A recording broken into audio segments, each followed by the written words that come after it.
Hello everyone. Today I'll be showing off a chemistry experiment that I think is pretty cool.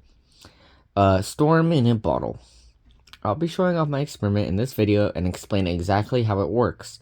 The materials needed for this experiment are a large glass, food coloring, shaving cream, water, and a spoon.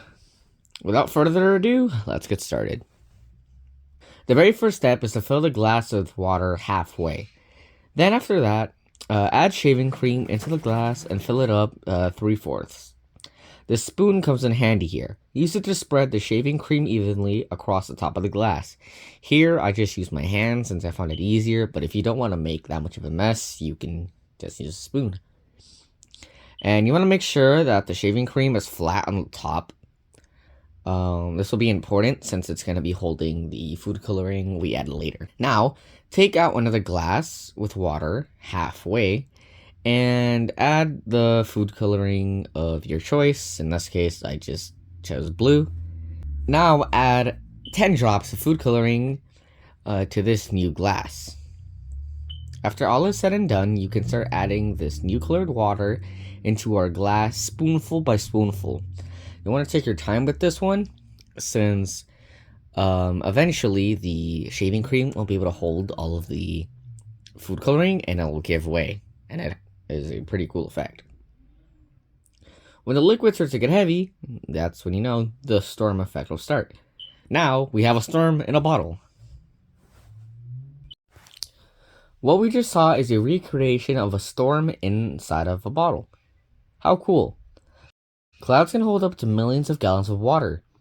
In this experiment, the shaving cream acted as a cloud since it can hold liquids in it as well. These clouds can't hold water forever, however.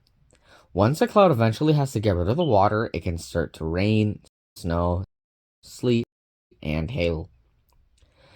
This is the effect we just saw in the bottle. How interesting. The science experiment works because of two scientific concepts: density and precipitation. Density is the measurement of how compact a substance is and how much of that something can fit in that area. We already know how clouds can hold millions of gallons of water, which is a great example of density. Shaving cream has a large density, which is why it was used in this experiment. Precipitation is another concept used in this experiment. Precipitation is the process of precipitating a substance from a solution. An example of this would once again be clouds. Precipitation forms in clouds when vapor condenses into bigger and bigger droplets of water until it eventually gets too heavy and has to release it. The shaving cream is the equivalent of this since it eventually has to let go of the water too.